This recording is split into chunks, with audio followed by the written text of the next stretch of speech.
Hi, I'm Dana Denha, and this is Experience CTN. We're going to learn more about CTN's volunteers and producers who have supported community media over the past.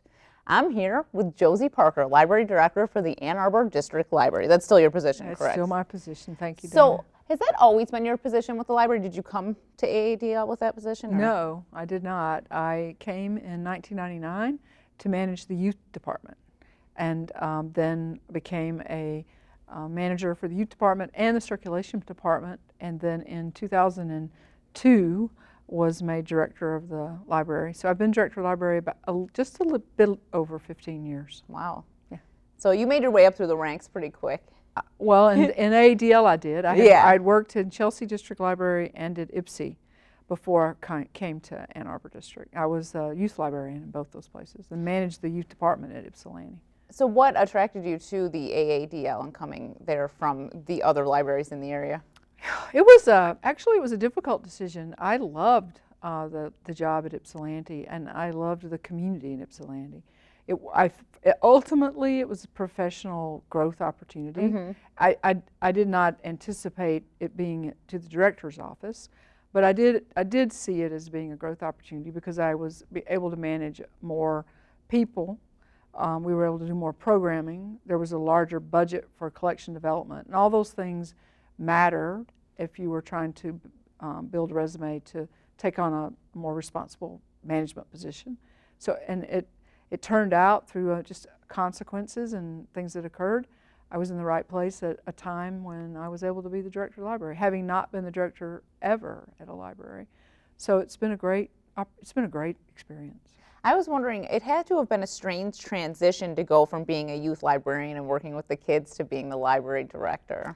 It was, and I had a very hard time when there are professional journals we all use in our work, and there are some that are specific to children and children's librarianship. And I never believed I would never believe that I could have not been reading some of those on a regular basis. And after about 8 months on the job, I realized I had not picked them up in months. Mm-hmm. So I knew I'd made the transition. I stay involved in it one way or the other. I pay a lot of attention to the programming. I was committed to making sure the budget for children's materials reflects the community's use of those materials. Mm-hmm. Because often in libraries, children's materials and children's services are not budgeted in the way you and I would feel that they should be. So I was able to work at that. But then you find out when you're the director, there are things you don't know about money and the direction of how money has to flow. So you can't always do it just the way you'd like to. Yeah. But I enjoyed knowing more about that, and I'm very proud of AADL's children's program and its services for children, and all of its programs and services now. I mean, that's what happens when you're a director. You can't favor one direction over another. Yeah. Or one department over another. Well, the interesting thing about the Ann Arbor District Library, because I didn't grow up in Ann Arbor, but the library I grew up in, I mean, you could get books there, and there was like a little children's area and stuff, but the programming at the AADL is monumental. There's so many programs that happen. How did you guys decide to kind of go that track? Well, I think it's interesting to look back on it to see how it evolved. When we started talking about programming in a serious way about 20 years ago, we took the ideas from our partners. What programming would they like to see at the library? What programming would they support? And so many units of the university, right now over 30 units of the university partner with us on programs, lectures, all sorts of things, panel discussions, series. And so by asking them, if you did a program at the public library, what would it be? They told us. And so we started making our space available. And it became about, first it started with the space. How can you program in Ann Arbor, get people to come and listen to a lecture on bipolar disorder? Well, do you do it at the public library? So that's what started, and then it built, and it was word of mouth. And we realized that our role was not necessarily to staff and produce every single event or program, but to support others in the community who had programming. And then that's where you all came in. So CTN became involved with CTN. I think CTN was involved with the public library probably before I came, but in a different way. So we thought there's another way now to promote the programming, is to invite CTN to come to our programming, and that's where that started. Well, I've actually covered this event that you guys, it's bi-yearly, the Visions vendor fair. Correct, for the Library for the Blind and Physically Disabled. Yeah, and you actually, it's not hosted at the library, it's hosted typically at WCC on the campus. And that's about space. Yeah, right, yeah. Right. So we covered it last year and you were a part of the story. So why don't we take a look at a clip from the 2016 Visions vendor fair. The 2016 Visions Vendor Fair was chock full of new technologies and information regarding the future for people living with little or no vision. Visions is our fair, our resource and information fair for those who are legally blind or low vision and their caregivers. The day had speakers devoted to the visual community, as well as vendors with services and equipment dedicated to making life simpler. Library of Congress has been serving the blind since the 1930s. She's here to talk about how we're doing that today in the 21st century. And also we have Lila Smoke, who's the chair of the Commission for the Blind in Michigan and also a rehabilitation specialist for an ophthalmologist. All right, so that was just one program that you guys do, and that is, you're working with the Washtenaw County for the blind and physically disabled. Well, we are the Washtenaw County Library for the Blind and Physically Disabled, and we're the sub-regional library, and we serve the entire county of Washtenaw for persons with vision issues and with physical disabilities that prevent them from turning a page, and that's the only requirement. So we have many people throughout the county, but every other year we host a fair, it's basically a technology fair, but all the innovation and all the changes in how to support a person who is low vision or has no vision so that they can maintain a work life or their independence in their own home. And so we've been able to do that. And Washtenaw Community College supports that by making their space available because we need that much space. Yeah, it seems, I'm always interested in the new technology when I cover this event because I'm shocked by everything that's available and that it keeps evolving because you're not even necessarily, if it doesn't afflict you, you're not necessarily thinking about it. Right. But I'm sure these people are so appreciative of everything that's offered. Well, they and their families and the medical community. I serve on the Michigan Commission for the Blind, and the commission's status requires majority members to be blind or have low vision. So I see my colleagues on the commission do all the work that I do, and they're not touching paper, and they're able to do such a good job because of the devices they have now that read for them or make it simple for them to read or straightforward for them to read.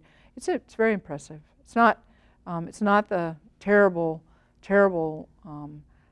prediction of a terrible life that it once might have been, and so we're very much a part of that.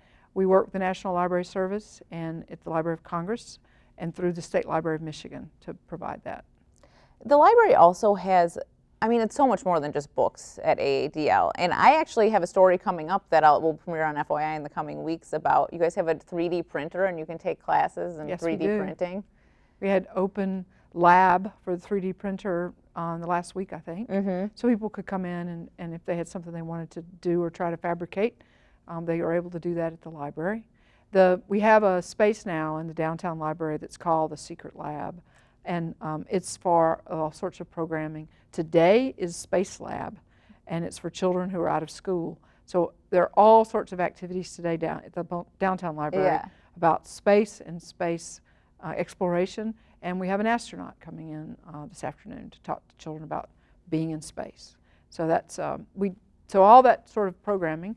The Secret Lab is in the 3D printer. The 3D printers do not circulate, but other things do that support that lab. Yeah. We have music tools, which I know you know about. Yeah. Well, that was also an FYI segment. Yep. Guitars, guitar pedals, strings, amplifiers. Theremins, I get that wrong every time, theremins. I actually think that's one of the hard ones to check out at the library because they're so in demand. Yes, yes. Sewing machines. I think it's so gratifying to see people in the Secret Lab taking sewing classes, all ages, together, and they help each other. It's like a bee, like an old quilting bee, but it's a sewing bee. And when you leave, if you don't have a sewing machine, you can check one out of the library. finish your Wow, project. I mean, the stuff that you can check out at the library is amazing to me. I mean, really, you could keep busy all week long at the library. You could, and because of all the different locations now and all the different opportunities, we opened the new Westgate, and that has proved to be such a success. The attendance there for the last couple of months has exceeded the attendance downtown, and we have not had that happen. While you mentioned Westgate Library opening, it opened last year. That's right, September. Yep, so let's take a look at a clip from the opening of the Westgate Library branch. Today, we are opening the renovated Westgate branch of the Ann Arbor District Library. It's packed with people, families, kids for the opening. Super exciting. You can tell from the crowd how much anticipation there was and how much community interest there's been in this location, and the library system's just very happy that we were able to expand in place. So we went from 5,000 square feet to 21,000 square feet. The library's location may have stayed the same, but the entire branch got it. So that's like another exciting thing. Do you see any new happenings in the future for the library? I mean, that was a huge undertaking, and it's not the first one I've seen since I've been here, because the Traverwood Library opened since I've been here as well. We have had 3 standalone branches built since 2004, and now the renovation of Westgate. All of that work completed a plan that was started in the late 90s to expand library services into the 4 general areas of the district from downtown. And so that Westgate expansion completed that plan.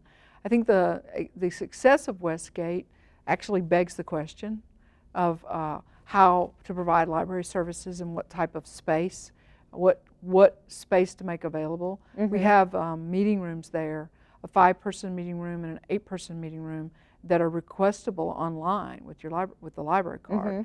It's been amazing. The bookings and how people just pick that right up.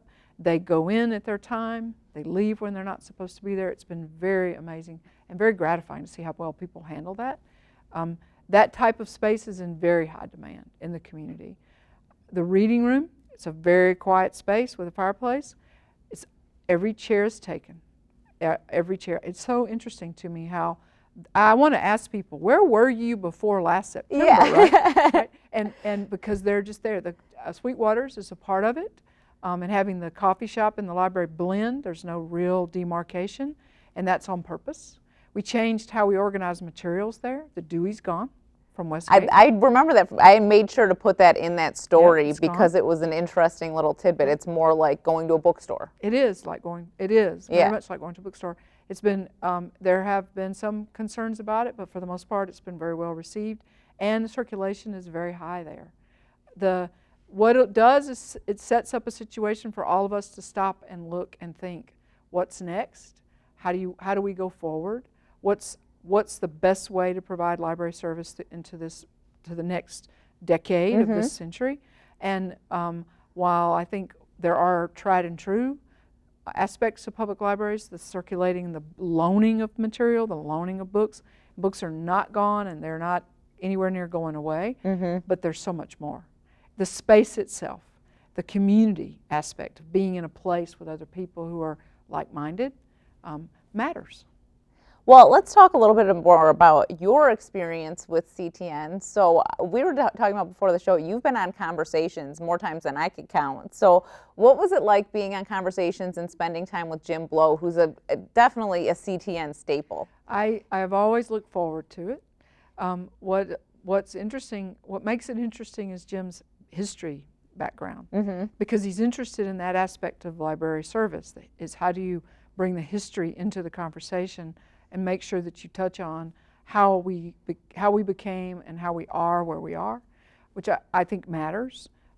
He's a very interesting man to talk to. I was very nervous first time I did it, and then he has a way of just not letting you be nervous, and so I've always looked forward to it after that. I've done it probably 5 times. Yeah. It's always been at major development points of the library, and I appreciate that CTN is paying attention and very much about the community and understanding what's important and how to get that word out to people in the best way we can. And so I'm gratified to be a part of that. I've been interviewed or been part of CTN since I came to work at the library in 1999, and the library was already working with CTN. So in that, what, 18 years or so, do you have a favorite memory associated with CTN? I think I like the on-site interviews when a major event's going because everyone's up and excited, and you can see it in the CTN interviews. I think that actually tells a library story. And then if you're looking in the background and you're looking at other people and seeing how they're reacting to whatever's going on, that's an important part of the story. But that's not what happens like right now. I mean, I can get excited talking about the library, and I always do because I love working at the library. But seeing the film of the people from Visions Fair is more important than anything I can say. And so watching people be there, seeing how many people come, tells you how important that is to them and understanding what next for them, how to do something easier or better, more efficiently. Well, and it really is a piece of history too. You're able to look back at those moments that if we weren't there covering the event and putting it into a little package, you might never see it again. It might just be a memory. No, and especially now, I mean, with lack of news media and the multiple formats, it's very important that we have these films. Very important. So before we go, do you hope to see anything for the future between AADL and CTN? Well, I hope we continue to participate and partner in making sure that what is important for the community to know about what's going on at the library is explored through CTN. I also hope that the library is able to help CTN in the sense of understanding that we're not the only event organizer in town, and that anyone can have you come and talk to them or see what they're doing or share what they're doing. And I think that people should be encouraged to do that. All right, well, thank you so much for chatting. It's Always been a pleasure. Fun interview. Always a pleasure. Thanks for watching, and stay tuned for more on Experience CTN. In the meantime, why not come in and experience CTN for yourself? Email CTN at a2gov.org for more information. To watch other programs, visit us online at a2gov.org/watchctn and follow us on Twitter and Facebook at CTN Ann Arbor. I want to thank our crew, Matthew Drake, Steve Mackey, Gage Shaughnessy, Rob Cross, and Alicia May. And I'm Dana Denho, your host. See you next time.